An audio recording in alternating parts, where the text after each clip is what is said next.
దాన్ని కేవలం నీ కృపను ఈ ఉదయకాల సమయమందు నీ బిడ్డలతో కలిసి రీతిగా నాయన నీ వాక్యం ధ్యానం చేసుకోవడానికి మీరు మాకు ఇచ్చిన ఈ తరుణం కొరకు వందనములు.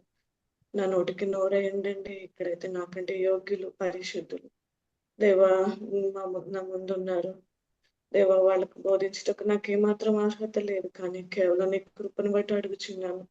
నాతోనూ ఇక్కడ ఉన్నటువంటి నీ బిడ్డలతోనూ మీరు మాట్లాడమని, నీ పరలోకపు సత్యములు మాకు అర్థమగినట్లుగా చేయమని ఏస్తున్నామని అడుగుచున్నాం తండ్రి. ఆమేన్.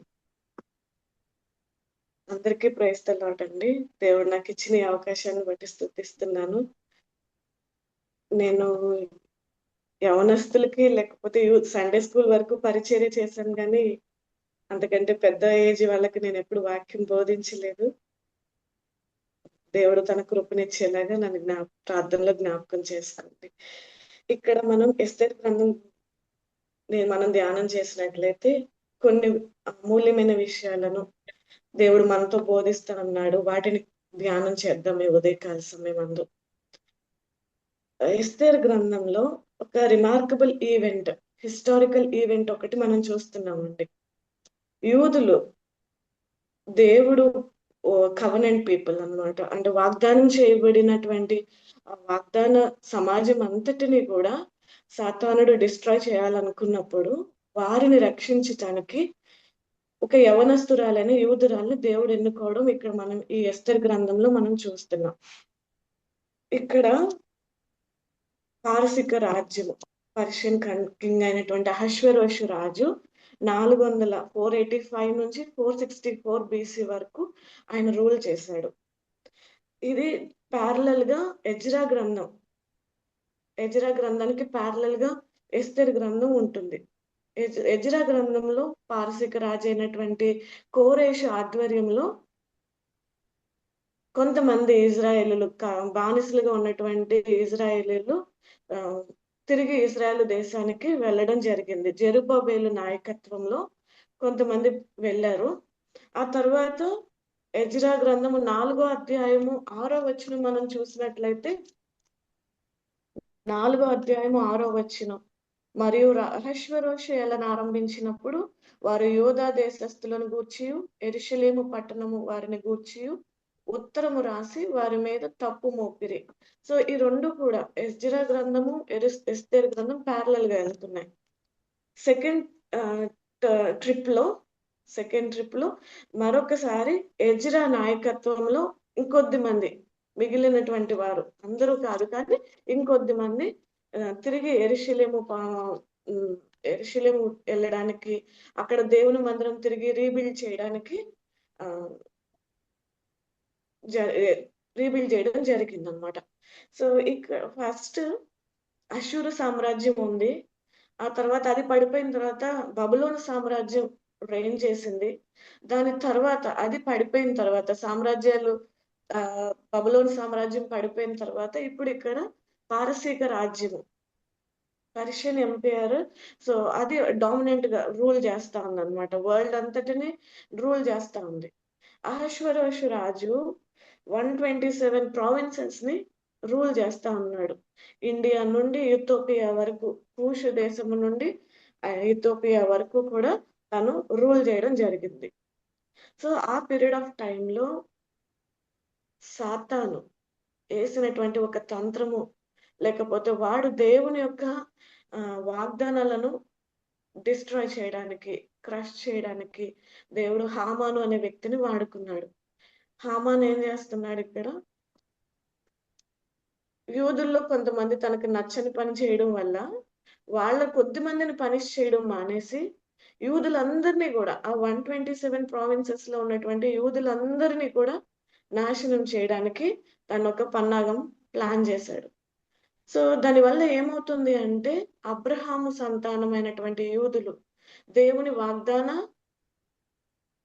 వాగ్దానం చేయబడినటువంటి వారు, కవనెంట్ పీపుల్ అందరూ కూడా డిస్ట్రాయ్ అవుతున్నారు అనమాట. దేవుని వాగ్దానమే అక్కడ సైతాన్ ఏం చేస్తుంది అంటే ఆ వాగ్దానాన్ని, దేవుని యొక్క ఉద్దేశాలను వాటన్నిటిని కూడా ఫుల్ఫిల్ అవ్వకుండా సాతాను వేసిన తంత్రం ఇది.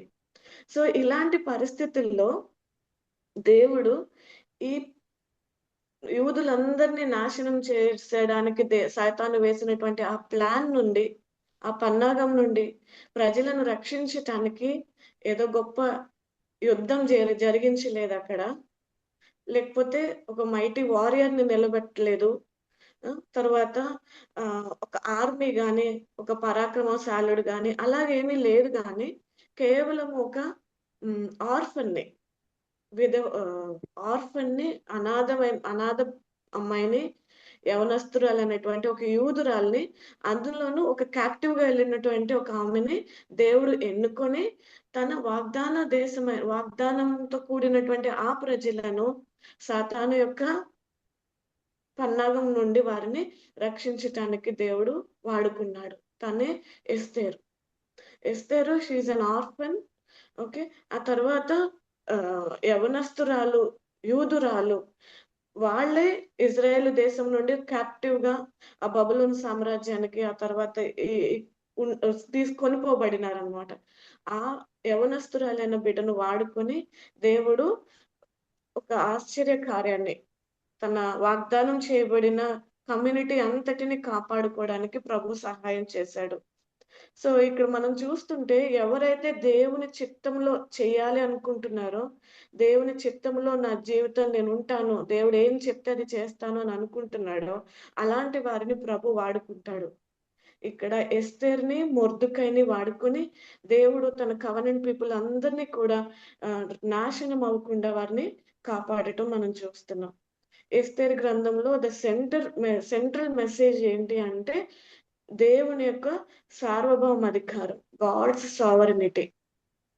ఆయన యొక్క పేరు, నామము బైబిల్‌లో ఎస్తేరు గ్రంథంలో మనకు కనబడదు కానీ, సో ఆయన యొక్క దయగల హస్తము, ఆయన యొక్క ప్రొవిడెన్షియల్ కేర్, ప్రొటెక్షన్ అన్నది ప్రతి ప్రతి సిట్యుయేషన్‌లోనూ కూడా ప్రభువుని మనం ప్రభు హస్తాన్ని మనం అక్కడ బిహైండ్ ద సీన్ చూస్తా ఉంటాం అన్నమాట.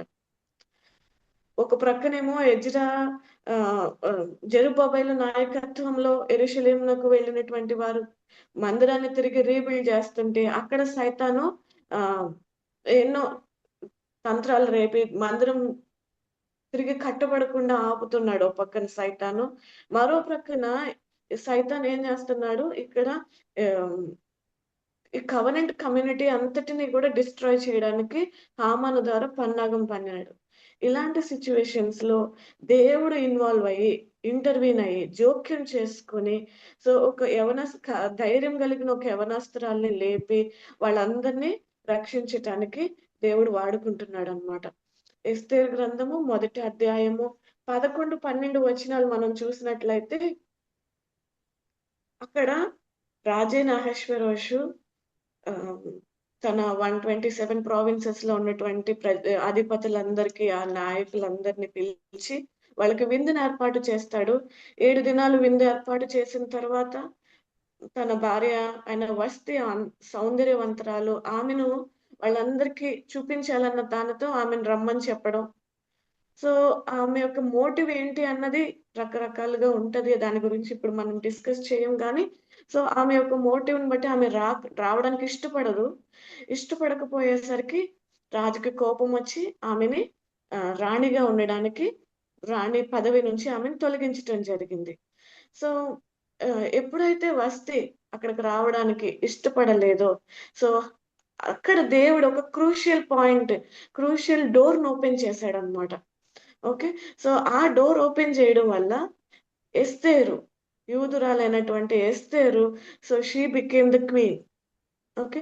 సో, ఒక ఆర్ఫన్ అయ్యుండి, యూదురాలయ్యుండి, సో, దేవుడు ఆ డోర్‌ని ఓపెన్ చేసి, వష్టి రిఫ్యూజ్ చేసినటువంటి ఆ డోర్‌ని ఓపెన్ చేసి, ఇక్కడ ఆమెకు ఒక క్వీన్ స్థానాన్ని ఇవ్వడం జరిగిందనమాట. సో, దేవుడు సర్వశక్తి కలిగిన దేవుడు ఎక్స్‌పెక్ట్ చేయని సందర్భాల్లో అన్‌సీన్ సిట్యుయేషన్స్‌ని యూజ్ చేసుకొని, దేవుడు ఒక్కొక్కరిని ఒక్కొక్క పని కొరకు చేసుకొని ఆయన మనల్ని లేవనెత్తుతాడనమాట. అస్సలు లోకరీతిగా మనం ఆలోచిస్తే ఎవ్వరు కూడా ఒక చెప్పబడినటువంటి ఒక అనాథ అమ్మాయి, అందులోనూ క్యాప్టివ్‌గా అక్కడికెళ్ళింది. అలాంటి ఆమె క్వీన్ అవుతదని ఎవరు ఎక్స్‌పెక్ట్ చేసుండరు. కాకపోతే దేవుడు అలాంటి అన్‌సీన్ సిట్యుయేషన్స్‌ని యూజ్ చేసుకొని, మన డార్క్ మూమెంట్స్ ఏవైనా సరే, డార్కెస్ట్ మూమెంట్స్ ఈమె ఎస్తేరు చిన్న వయసులోనే తల్లిదండ్రులను పోగొట్టుకుంది. హ్మ్. ఆ తర్వాత తనకిష్టం లేకపోయినా సరే, రాజు యొక్క ప్యాలెస్‌కి బలవంతంగా ఆమెని తీసుకెళ్లడం జరిగింది. ఆమె ఎంతో దుఃఖంలో ఉండుంటది. సో, ఎళ్ళనని చెప్పడానికి, నేనెళ్ళను అని చెప్పడానికి అక్కడ ఆస్కారం ఉండదు. రాజు చెప్పిన తర్వాత తప్పకుండా వెళ్ళాల్సిన పరిస్థితులు. సో, ఎంతో ఇబ్బంది పడుంటది. ఎంతో ఫీలయ్యి ఉంటది. సో, అలాంటి అంటే ఆహ్, మన పరిస్థితులు కూడా, మన వ్యక్తిగత జీవితంలో కూడా so, will be going through deep waters. Okay. So, painful situations గుండా మనం వెళ్తా ఉంటాము. ఔట్ ఆఫ్ కంట్రోల్‌లో ఉంది మన సిట్యుయేషన్స్ అన్నట్లుగా ఉంటది. సో, దిగ్భ్రాంతిని దిగ్భ్రాంతిని దిగ్భ్రాంతిని కలిగించే సిట్యుయేషన్స్ అయ్యుండొచ్చు. కానీ అలాంటి పరిస్థితులను సహితము దేవుడు మార్చి, ఆ డార్క్ మూమెంట్స్‌ని మార్చి, ఆయన మహిమ కలిగిన ఉద్దేశాల కొరకు దేవుడు మనల్ని ఎన్నుకోవడానికి సిద్ధంగా ఉన్నాడనమాట. ఇక్కడ సేమ్ అదే పరిస్థితి ఎస్తేరు. అలాంటి నిస్సహాయ స్థితిలో ఉన్నటువంటి ఆమెను దేవుడు ఎన్నుకొని, వాడుకొని ఆయనకు ఇన్‌స్ట్రుమెంట్‌గా చేసుకొని, అనేకులకు ఆశీర్వాదకరంగా ఆయన యొక్క మహిమ కలిగిన ఉద్దేశం కొరకు దేవుడు ఆమెని ఎన్నుకున్నాడనమాట. మనము వాక్యంలో ఎస్తెరు గ్రంథంలో చూసినట్లయితే అక్కడ దేవుని పేరు ఎప్పుడు ఎక్కడ రాయబడి లేదు. ఆయనకు టైటిల్స్ గాని, డివైన్ టైటిల్స్ గాని అలాంటివేవీ లేదు. ఆ తర్వాత చూస్తే ప్రేయర్ అన్న మాట, ప్రార్థన అన్న మాట కూడా అక్కడ ఎక్కడ రాయబడి లేదు. క్రొత్త నిబంధనలో కూడా ఎస్తెరు గ్రంథం గురించి ఎక్కడ కోట్ చేయబడలేదు. కానీ అన్నిటన్నటువంటి అహష్వేరోషు రాజు గురించి ఎక్కువ సార్లు ఆ గ్రంథంలో ర రాయబడి ఉంది. కాకపోతే ఇందాక మీకు చెప్పినట్లుగా బిహైండ్ ద సీన్ ఏ దేవుడు ప్రతి విషయంలో అడుగడుగునా కూడా ఇన్వాల్వ్ అయ్యి ఆయన ఈ కార్యాలన్నిటిని జరిగించాడనమాట. సో, కొన్నిసార్లు దేవుడు మన ముందుండి ఒకవేళ ఆ వెహికల్‌లో మన యొక్క లైఫ్‌లో స్టీరింగ్ వీల్ దగ్గర కూర్చొని ఆయనే డ్రైవ్ చేస్తూ మనల్ని ముందుకు నడిపించవచ్చు. కానీ కొన్నిసార్లు వెనకాల కూర్చొని ఆయన మనల్ని కోచ్ లాగా నడిపించొచ్చు. ఎలాంటి సిట్యుయేషన్స్ అయినా సరే దేవుని యొక్క ఫింగర్ ప్రింట్స్ అన్నవి ఎస్తేరు గ్రంథం యొక్క స్టోరీ అంతటిలో కూడా మనం గమనిస్తా ఉంటాం అన్నమాట. సో, ఇక్కడ ఎప్పుడైతే దేవుని దగ్గర మనం దీనులమై మనం అయోగ్యులమే. దీనులుగా ఉండి అయోగ్యులమైనప్పటికీ దేవుడు తన ఇన్‌ఫ్లూయెన్స్ యూజ్ చేసి మనల్ని వాడుకుంటాడనమాట. సో, మనం ప్రభుకి కంప్లీట్‌గా సరెండర్ చేసుకుని, దేవుని యొక్క పరిశుద్ధాత్మ గైడెన్స్‌ని మనం పొందుకున్నట్లయితే, దేవుడు మన జీవితంలో కూడా ప్రతి కార్యాన్ని మేలుకరంగా మార్చటానికి సిద్ధంగా ఉన్నాడు. సో, మనల్ని మనం ప్రభువుకి సమర్పించుకుందాము. ఇక్కడ మనం మొర్దెకై గురించి మనం చూసినట్లయితే, మొర్దెకై ఆహ్, తన పినతండ్రి కుమార్తె చెల్లెలుగా ఉంటది. ఆమె చిన్న వయసులోనే తల్లిదండ్రులు చనిపోవడం వల్ల ఆమెని ఆహ్, పెంచుకోవడం జరిగింది. సో, ఈ ఎస్తెరు గ్రంథంలో ఎక్కడ కూడా మొర్దెకై యొక్క భార్య గురించి గాని, బిడ్డల గురించి గాని ఎక్కడ రాయబడి ఉండల. మేబీ ఆయన సింగిల్ పేరెంట్ గానే వివాహం చేసుకోకుండా బిడ్డను పెంచుకొనుంటాడు. సో, డే తనకి కంప్లీట్‌గా ఆ బిడ్డ ఎస్తేరు కొరకు తన జీవితాన్ని డెడికేట్ చేసేసాడు. మరి సెకండ్ టైమ్ ఆహ్, ఎజ్రాతో పాటు చాలా మంది ఇజ్రాయేలీయులు తిరిగి వాళ్ళ స్వదేశానికి యెరూషలేం ప్రాంతానికి తిరిగి వెళ్లారు గానీ, తిను వెళ్ళలేదు. ఎందుకంటే అప్పటికి ఎస్తేరు షూషను కోటలోనికి పిలువబడిందనమాట. సో, కాబట్టి తిరిగి వెనక్కి వెళ్ళకుండా అక్కడే ఉండి ఆ బిడ్డను ఆహ్, మనం అబ్జర్వ్ చేసినట్లయితే ఆ గేట్ దగ్గరే ఉండేవాడు. ఎస్తేరుకి ఎట్లా ఉందో, తన పరిస్థితి అక్కడ ఎలా ఉంటుందని గమనించుకుంటూ గేట్ దగ్గరే ఉండిపోయినాడు. ఆహ్, కన్యకలందరిని పిలువబడినప్పుడు, రాజు ఆజ్ఞ చేత పిలువబడినప్పుడు పంపడం ఇష్టం లేకపోయి ఉండొచ్చు ఆ ప్రాంతానికి. కాకపోతే రాజుగారు కదా! రాను అంటే ఏం జరుగుద్దో. ఆల్రెడీ అంతకుముందు వాళ్ళు వస్తికి జరిగినటువంటి ఆ పనిష్మెంట్ వాళ్ళు చూసారు. ఎస్తిని హ్మ్. మనకిక్కడ రా రాణి స్థానం నుండి తొలగించబడటం వరకే రాయబడి ఉంది గానీ, కామెంటేటర్స్ చెప్పేదేంటి అంటే, ఆమెని క్వైట్‌గా అసాసినేట్ చేసేసారు. ఆమెను చంపేశారనమాట. ఆమె నెబుకద్నెజరు రాజు యొక్క గ్రాండ్ డాటర్. అయినప్పటికీ ఆమె రాజ ఆజ్ఞ వినలేదన్న ఉద్దేశంతో ఆమెనే చంపడం జరిగింది. కాబట్టి ఇప్పుడు గనక ప హ్మ్. రిఫ్యూజ్ చేస్తే, తనను పంపించకపోతే ఎలాంటి పనిష్మెంట్ వస్తదో వాళ్ళు వాళ్ళు దే కెన్ ఎక్స్‌పెక్ట్. కాబట్టి వాళ్ళు పంపించటానికి నిరాకరించటానికి వీలు కాక అక్కడికి పంపించి ప్రార్థనతో ఆ బిడ్డను పెంచుకోవడం జరిగిందనమాట. చివరిగా మనం చూసినట్లయితే ఇక్కడ ఈ గాడ్స్ టైమింగ్‌ని మనం అబ్జర్వ్ చేసినట్లయితే ప్రతీదీ గూడా దేవుని సమయంలో, దేవుని చిత్తానుసారంగా జరుగుతా వస్తుంది. సో, మొదటిగా ఆహ్, ఎస్తేరు గ్రంథం మొదటి అధ్యాయం 3వ వచనం చూసినట్లయితే, వస్తీని రాణిగా తీసివేయడానికి దేవుడికి 3 సంవత్సరాలు వెయిట్ చేయాల్సొచ్చిందనమాట. సో, అంటే వ రాజు అహష్వేరోషు రాజు రూల్ చేయడం స్టార్ట్ చేసిన తర్వాత 3 ఇయర్స్‌కి తనొక విందుని ఏర్పాటు చేయడం జరిగింది. ఆ విందులో ఆమె రమ్మన్నప్పుడు రాకపోవడం వల్ల వస్థిని రాణి ప్లేస్ నుండి రిమూవ్ చేయడం జరిగింది. So, it took 3 years for God to remove Vashti as the queen. ఆ తర్వాత రెండో అధ్యాయం 16వ వచనం మనం చూస్తే, తర్వాత మళ్ళీ 4 సంవత్సరాలు పట్టింది. దేవునికి 4 సంవత్సరాలు టైం తీసుకొని అప్పుడు ఆహ్ ఎస్తేర్ క్వీన్‌గా అభిషేకించబడిందనమాట. ఆ తర్వాత మనం జూస్తే ఎస్తేర్ గ్రంథం 3 అధ్యాయం 7 వచనంలో మనం చూస్తే రాణి అయిన తర్వాత ఎస్తేరు రాణి అయిన తర్వాత 12 ఇయర్స్‌కి హామాను ఇజ్రాయేలు ప్రజలైనటువంటి యూదులందరిని కూడా ఒక్కటే దినాన నాశనం చేయడానికి ఒక ఆజ్ఞను జారీ చేయడం జరిగింది. రాజు యొక్క ఆమోదం తీసుకొని ఆజ్ఞ జారీ చేయడం జరిగింది. సో, దానికి 12 ఇయర్స్ పట్టిందనమాట.